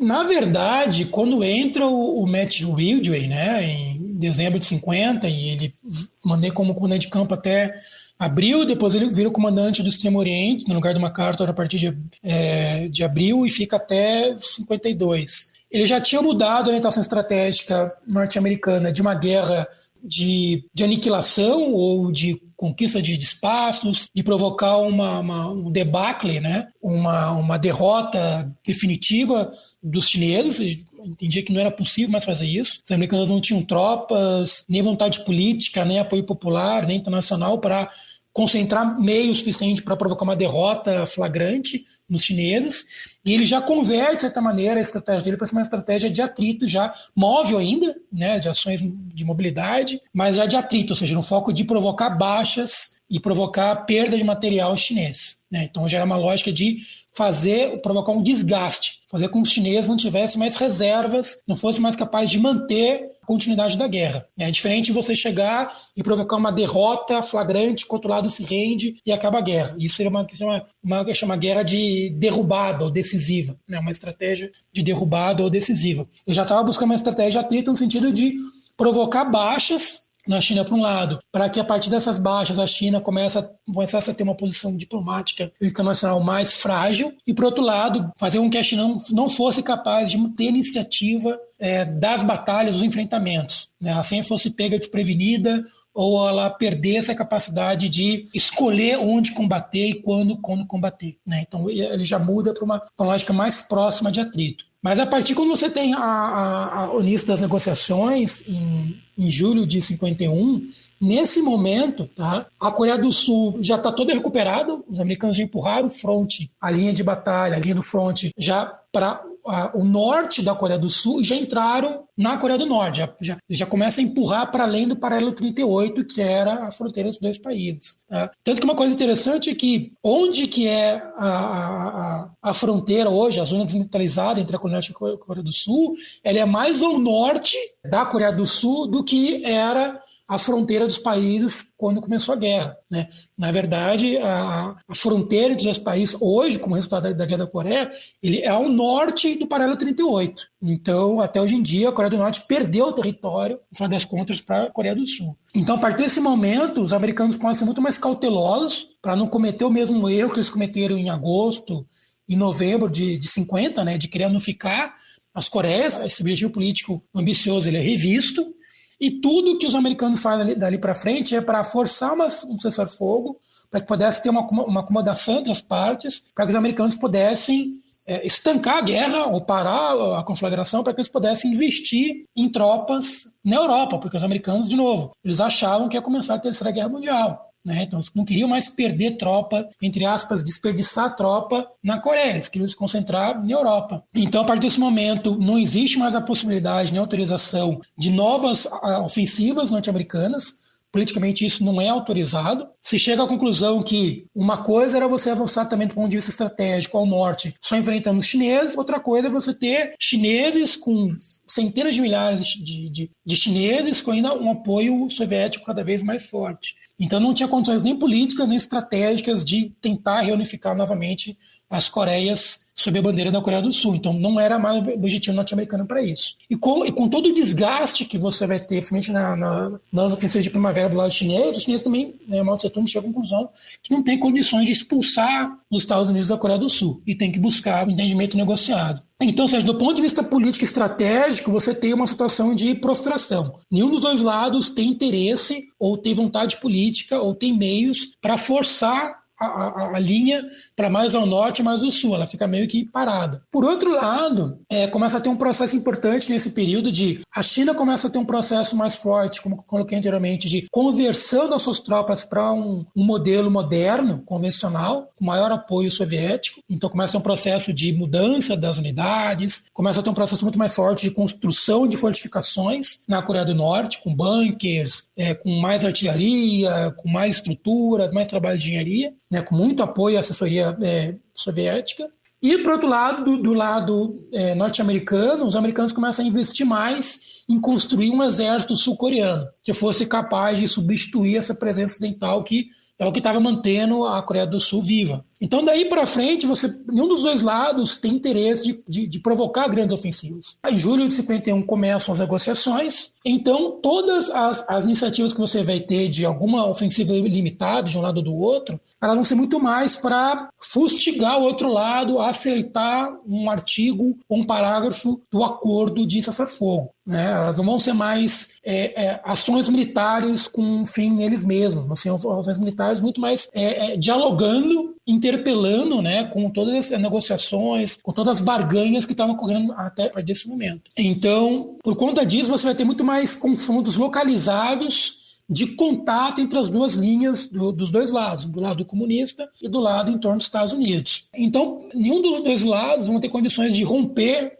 as linhas do outro. Então, todo tipo de esforço que você vai ter, e aí vai entrar a importância a questão das artilharias e da força aérea, vai ser de provocar danos localizados para forçar o outro lado a fazer concessões. É interessante colocar que até o final de 51, todos os artigos, todos os pontos principais do acordo de cessar-fogo foram acordados, chegaram a um acordo de ambas as partes. A questão de definição da divisa, da zona desmilitarizada, de retirada paulatina das tropas estrangeiras, de ter algum tipo de zona desmilitarizada, de fato, sem presença militar. A única questão que ficou paralisada, que não chegou a um acordo até final de 52, vai ser a questão de retorno dos prisioneiros, que vai ser uma questão, vai ser um gargalo muito importante, uma resistência norte-americana de conceder aos termos comunistas de retornar prisioneiros, porque na visão norte-americana eles teriam apenas que retornar os prisioneiros que queriam voltar para a China. Quem não quisesse receberia asilo, ou na Coreia do Sul ou no Ocidente. E na visão dos comunistas da China e da Coreia do Norte, não. Todos os prisioneiros tinham que voltar. Não tem esse negócio de vontade individual de não voltar para um país de regime comunista. E isso vai ser um entrave nas negociações, e você vai ter uma escalada, no fronte, na segunda parte de 51 e por todo o ano de 52. Vai ser uma pressão muito forte nesse sentido de os americanos forçarem os chineses a desgastarem mais, concederem essa questão, e, por outro lado, também os chineses resistindo ou fazendo contragolpes para forçar os americanos, pelo seu lado, a abandonarem essa orientação ideológica na troca de prisioneiros. E isso vai durar, boa parte de 52 vai ser isso. Obviamente, você vai ter uma outra variável importante que vai levar a essa manutenção do conflito, mesmo as partes principais não querendo mais continuar, querendo parar, que é o papel de Stalin. O Stalin, a todo momento, ele vai conceder a negociação de cessar-fogo, mas ele não vai, em nenhum momento, conceder o fim da guerra, o término da guerra. E ele vai ter um papel de primazia nas relações até pessoais, mas também políticas entre China, União Soviética e Coreia do Norte. E ele vai, a todo momento, estar alimentando, continua a guerra, eu mando mais material, eu repasso mais material. E então, de fato, só depois quando ele morre, começo de 53, que poucas semanas depois você termina, de fato, as negociações de cessar-fogo, de armistício, e se chega à suspensão da guerra. Os Estados Unidos bombardearam a Coreia do Norte com cerca de 635 mil toneladas de explosivos e 33 mil toneladas de napalm, um combustível capaz de queimar qualquer forma de vida.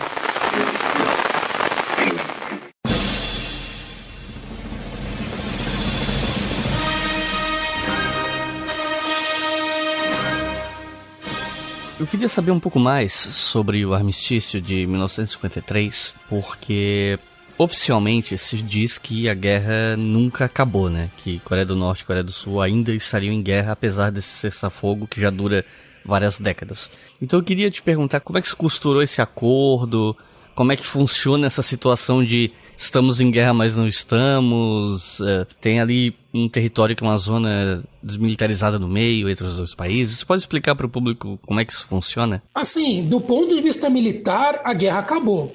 Ou seja, os dois lados aceitaram não continuar guerreando. O que não ficou resolvido com o cessar-fogo de 53 é a situação política, né, de reconhecimento mútuo das duas Coreias, de definição de um projeto político de unificação, de uma relação política normalizada. Então é nesse sentido que você não tem uma relação pacífica, né, entre Coreia do Sul e Coreia do Norte, porque o cessar-fogo, né, o armistício, ele apenas cuidava de elementos militares, ele não cuidava de aspectos políticos. Tá? E isso foi premeditado pelos americanos.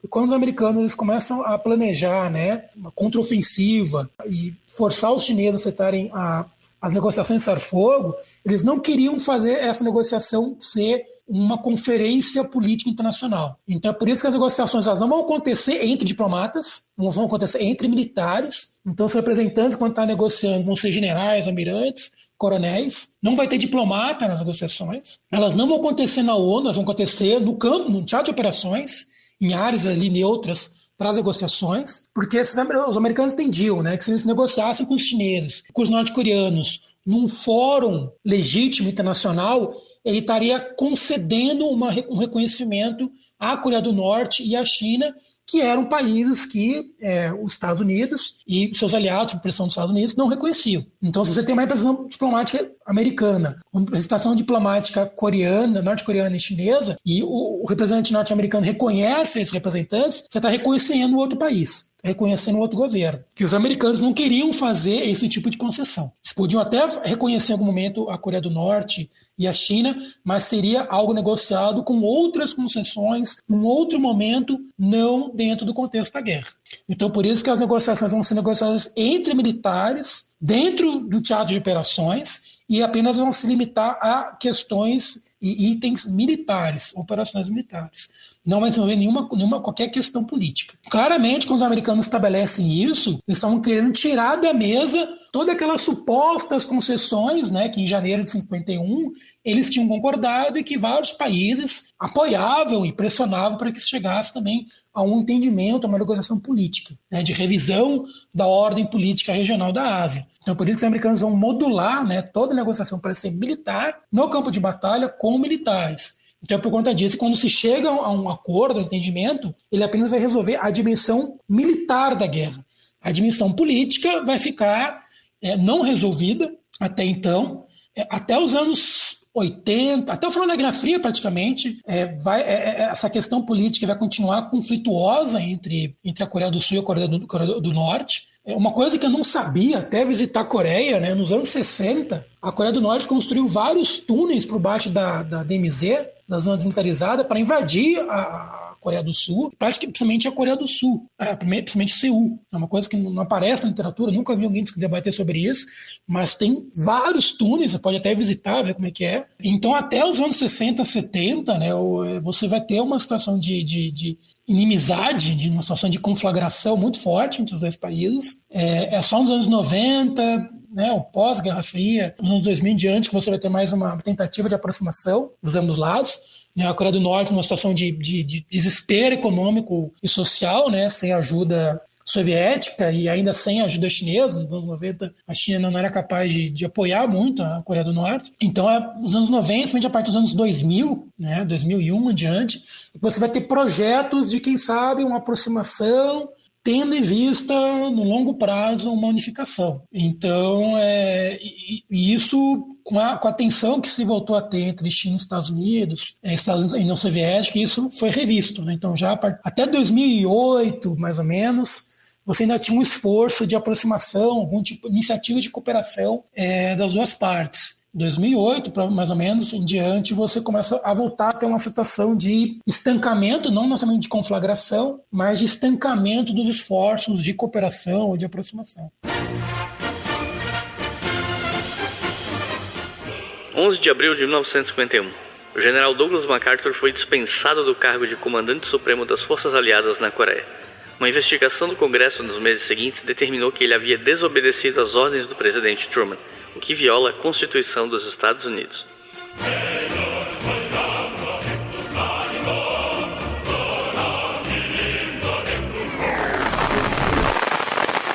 E quais as consequências dessa guerra não só para as duas Coreias, mas também para os outros atores nacionais importantes na guerra, como Estados Unidos, China, União Soviética, pensando aqui as consequências disso para os interesses desses outros países envolvidos, né? E eu queria saber se você teria dados em relação aos impactos materiais e número de baixas dessa guerra, né? Porque eu, pessoalmente, eu não faço a menor ideia do número de baixas da Guerra da Coreia. Começar pela China, porque é o caso mais controverso, né? Porque todo mundo diz que saiu vitorioso da guerra, né? Menos os Estados Unidos, né? Nos Estados Unidos, a Guerra da Coreia é vista como uma quase derrota, né? Na prática não foi, isso é um problema político doméstico, porque nos Estados Unidos, durante a Guerra da Coreia, você tem o que se chama do Grande Debate, que é uma revisão das relações entre o executivo e o legislativo, mas que na verdade era uma reação dos republicanos, né, ao controle da presidência pelos democratas há 20 anos. Então, primeiro com a Guerra Civil Chinesa e com a vitória dos comunistas, e depois com a Guerra da Coreia, tudo isso serve de pretexto para os republicanos iniciarem uma ofensiva política, né, uma polarização dos Estados Unidos. Então, o marcatismo, por exemplo, vai ocorrer no contexto da Guerra da Coreia, né, na perseguição de supostos comunistas. Né? Todo mundo era comunista, tinha que ser preso, era subversivo. Então, a Guerra da Coreia vai acontecer no momento que os americanos entraram no processo de ebulição política, polarização, né, e enfraquecimento dos democratas e ascensão dos republicanos. Então, vai ser um período de uma certa... Ainda que em termos internacionais, eu entendo que os americanos saíram mais fortes, saíram fortalecidos, e foi o lado mais fortalecido da guerra, porque por conta dessa situação conflagrada e por falta de uma percepção de ameaça pelo público e a liderança política norte-americana, não existia, até a Guerra da Coreia, justificativa nos Estados Unidos para aumentar o orçamento e manter uma presença militar mais forte, seja na Europa, na Ásia, dentro de uma lógica de política de contenção da União Soviética e do bloco comunista. Você vai ter o famoso resolução do Conselho de Segurança Nacional dos Estados Unidos de 49, né, que propunha a militarização da política externa norte-americana e a militarização da OTAN, e não tinha apoio do Congresso, não tinha justificativa, mesmo dentro da liderança militar norte-americana, para gastar orçamento, mobilização parcial, para uma presença militar norte-americana mais forte, com exceção de fazer bomba atômica. Né? Então, internamente, os americanos vão sair enfraquecidos da guerra, porque não vai ter toda uma manipulação pelos republicanos, que os americanos estavam perdendo na guerra, que a guerra estava sendo mal conduzida, então vai ter esse uso político e doméstico, mas internacionalmente os americanos vão ser mais fortes, porque durante a guerra vai ter essa justificativa de aumento de orçamento de defesa, que é o que estava sendo reduzido muito até então, de remobilização do exército, de envio de mais tropas para a Europa, de envio mais tropas para o Japão. Durante a Guerra da Coreia você vai firmar o Tratado de Paz do Japão, que vai tornar o Japão de fato um aliado. Vários outros países que não estavam necessariamente dentro da constelação de aliança norte-americana vão começar a fazer parte, por exemplo, a Grécia e a Turquia. E durante também a Guerra da Coreia, né, o herói norte-americano, o Matt Ridgway, ele vai assumir o comando da OTAN a partir de 52 até 53, trazendo lições aprendidas da guerra, incluindo a Grécia e a Turquia na OTAN, e realmente iniciando um projeto de militarização da OTAN.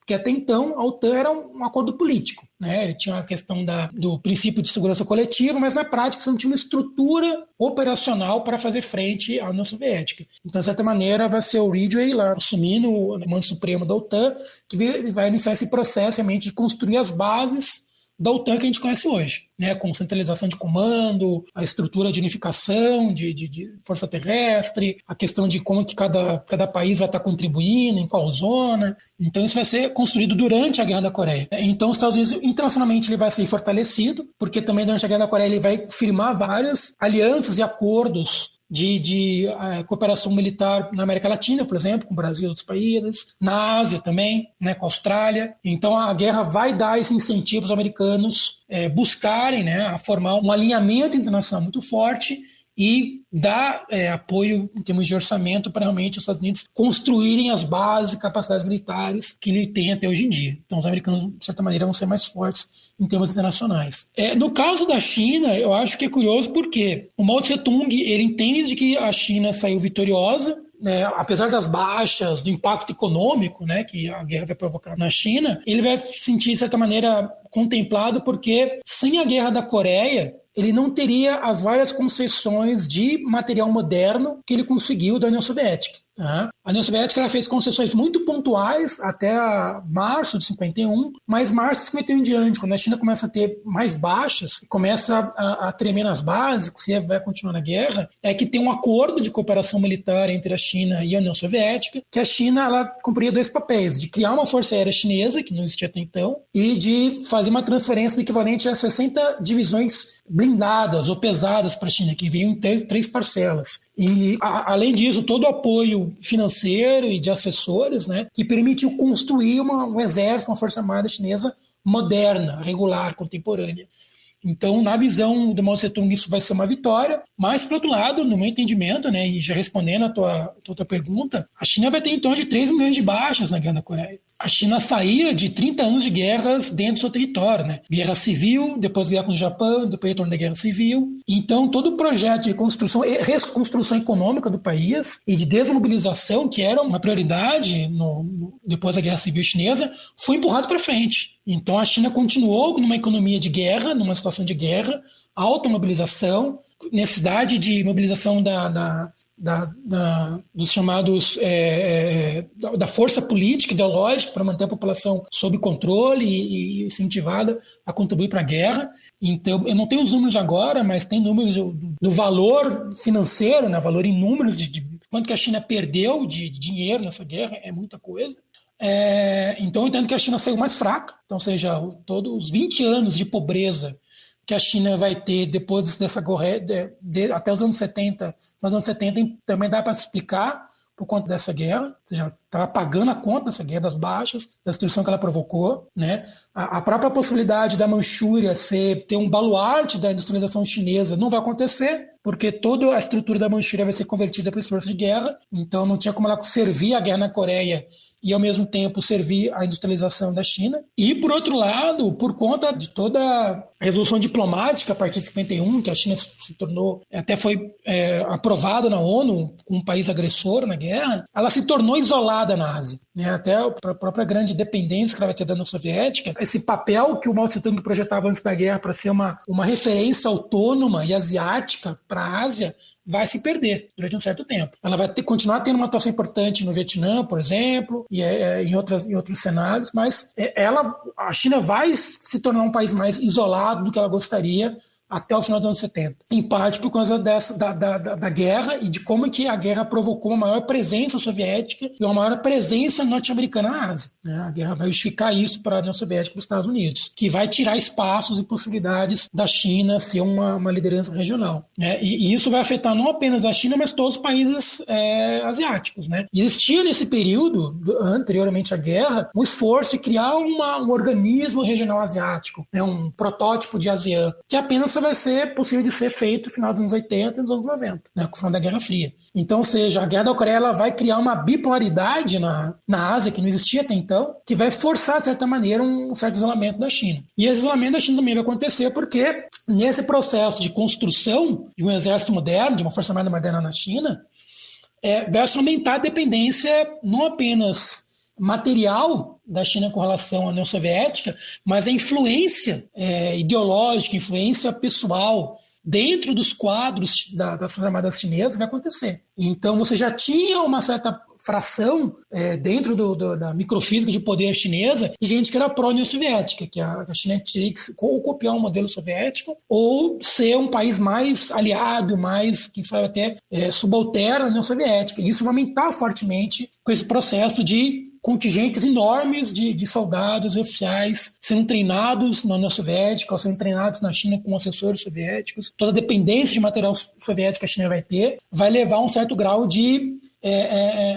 muita influência soviética na China via Forças Armadas e, de certa maneira, um certo grau de autonomia das Forças Armadas em relação ao Partido Comunista e ao próprio Mao Tse-tung, né? Porque as Forças Armadas chinesas já eram, de certa maneira, autônomas durante a Guerra Civil, já administravam províncias, tinham fábricas, tinham políticas sociais, mas já tinham muita autonomia. Isso é o medo que sempre o Partido Comunista, principalmente o seu comitê superior, o Politburo, tinha em relação a ter que o Partido Comunista basicamente era formado pelos guerrilheiros originais, né, do Partido Comunista, e o Exército não. O Exército tinha tropa comunista, tinha tropa nacionalista, tinha tropa da época da fragmentação política no começo do século XX, e mais esse grande contingente formado pela União Soviética, né? Então isso vai fazer com que já no final dos anos 50 ocorra vários expurgos provocados por Mao Tse-tung, vai acontecendo novamente nos anos 60, e boa parte dos comandantes, né, principalmente o Marechal Deng Xiaoping, que lutaram na Coreia, eles vão ser presos, vão ser torturados, vão ser mortos, vão ser expurgados não apenas das Forças Armadas, mas da vida política chinesa, porque porque tinham uma influência soviética e pressionavam as decisões políticas para apoiar ou responder ou seguir uma linha soviética, seja porque vários desses líderes vão fazer contrapontos explícitos ao Mao Tse. E isso também é resultado da guerra, né? Porque o projeto chinês anterior à guerra era domar as Forças Armadas chinesas, né?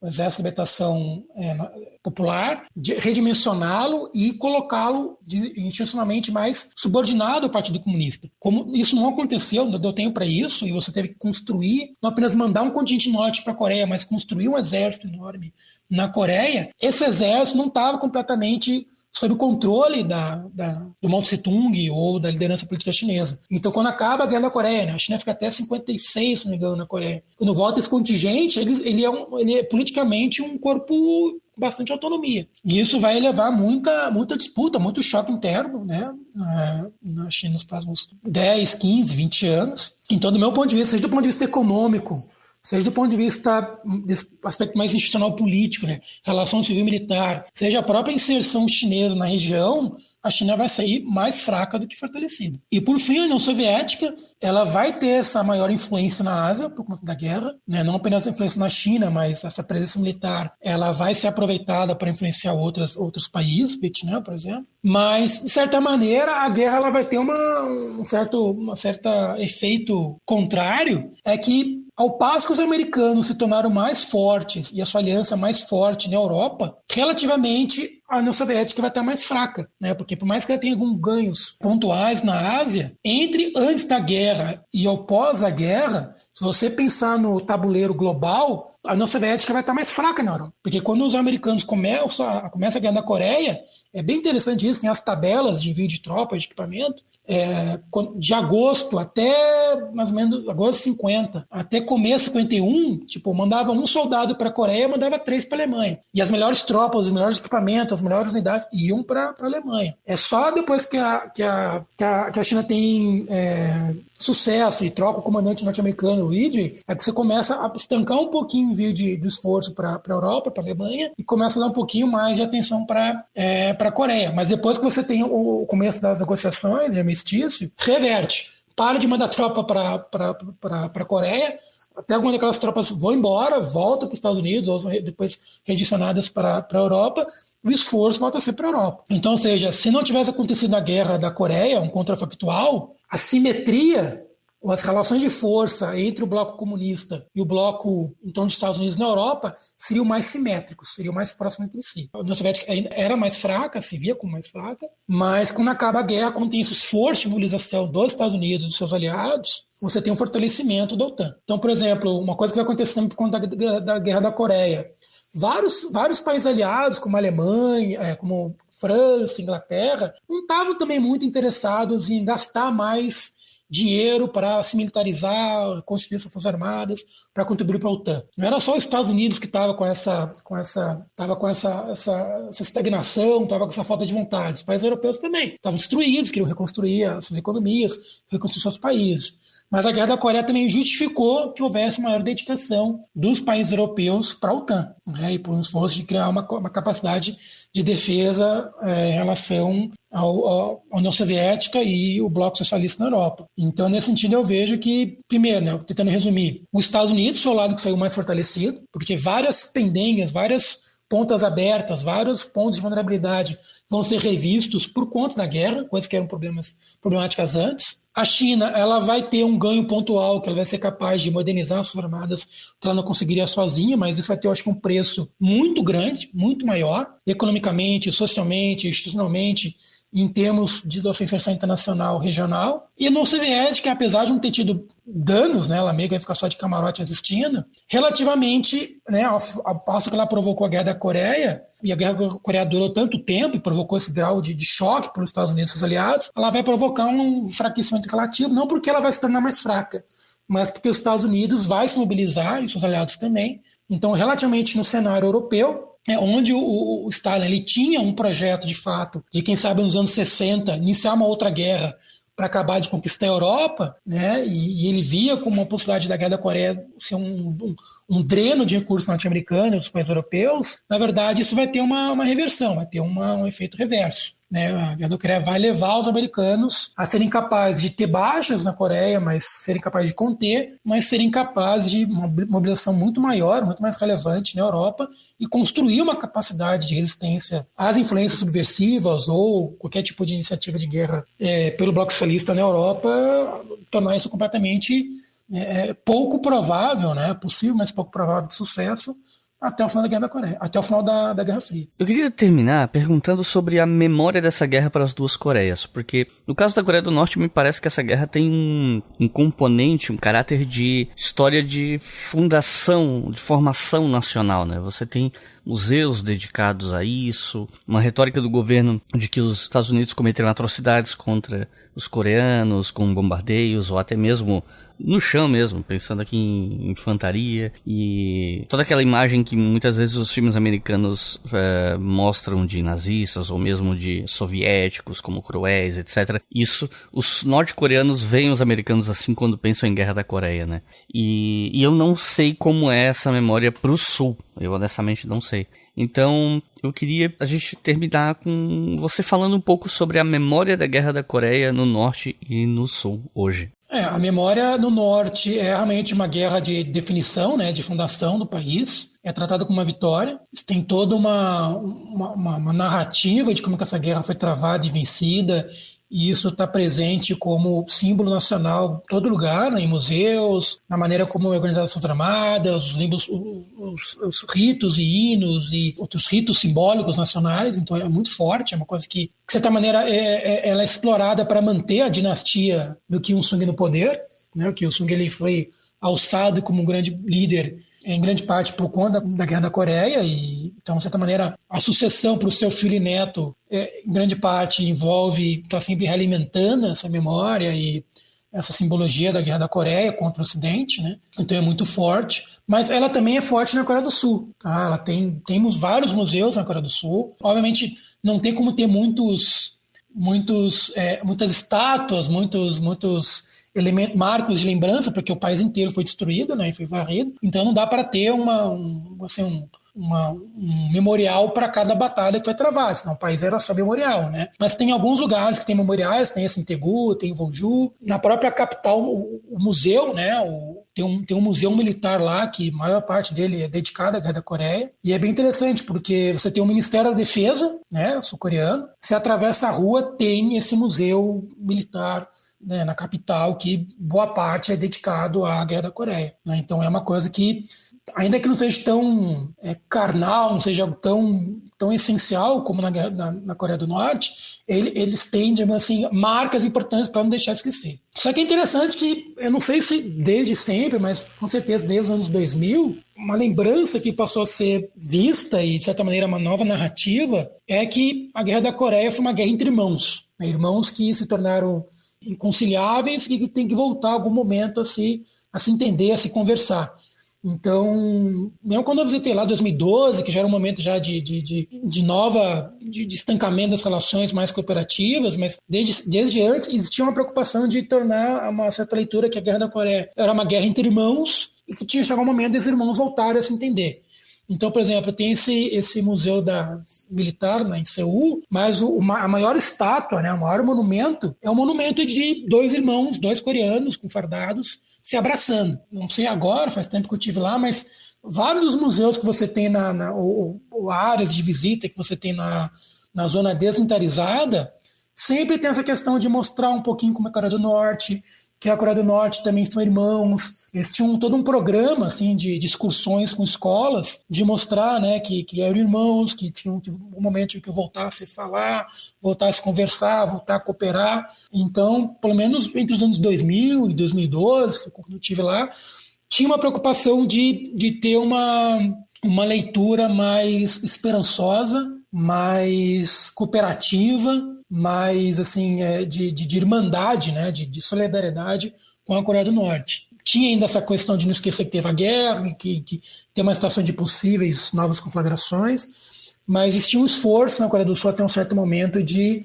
tornar essa guerra como um erro, uma catástrofe que tinha que ser remediada em algum momento. Então o que o acordo de cessar-fogo não resolveu, a dimensão política, tinha que ser resolvido em algum lugar, e não necessariamente pela força. Tinha que ser algo de solidariedade, de entendimento entre as duas partes. Entre 12% e 15% da população civil norte-coreana morreu nos bombardeios e centenas de milhares de pessoas ficaram desabrigadas.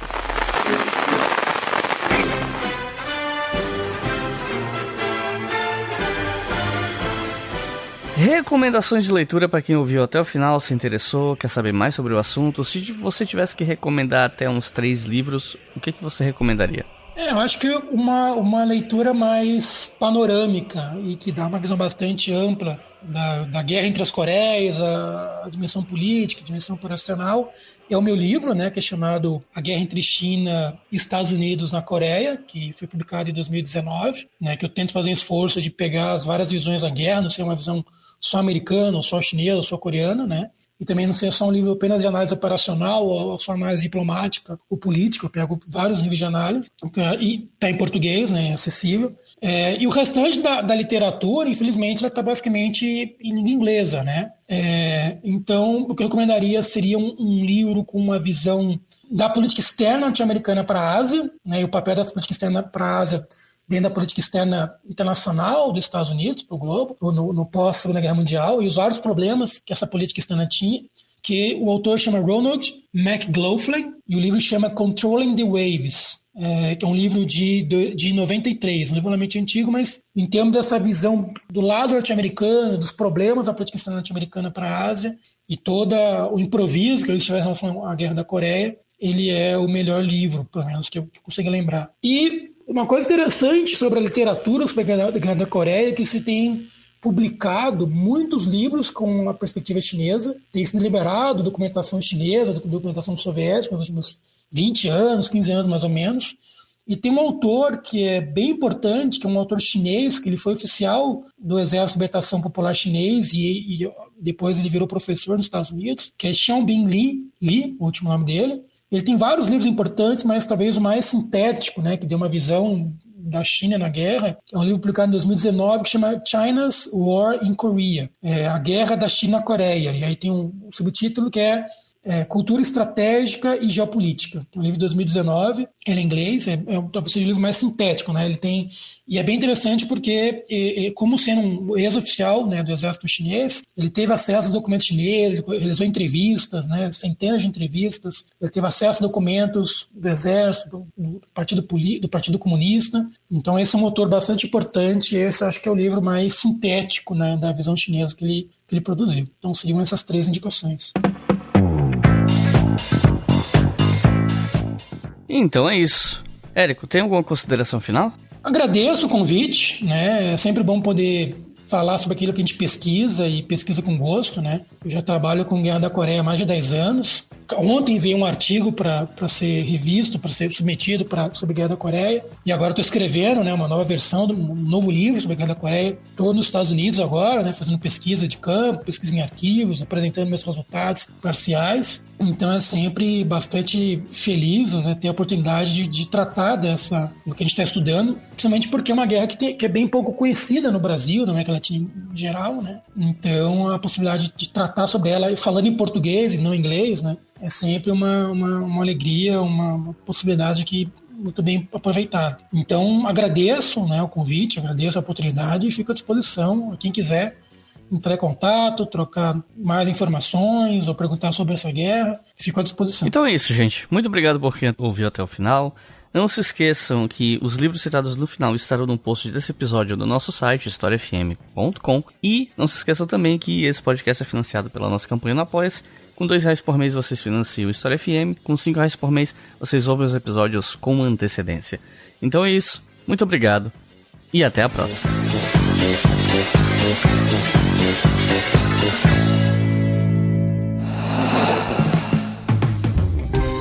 Este podcast foi financiado por nossos colaboradores no Apoia-se. Acesse apoia.se/obrigahistoria e contribua para manter este projeto educacional gratuito no ar.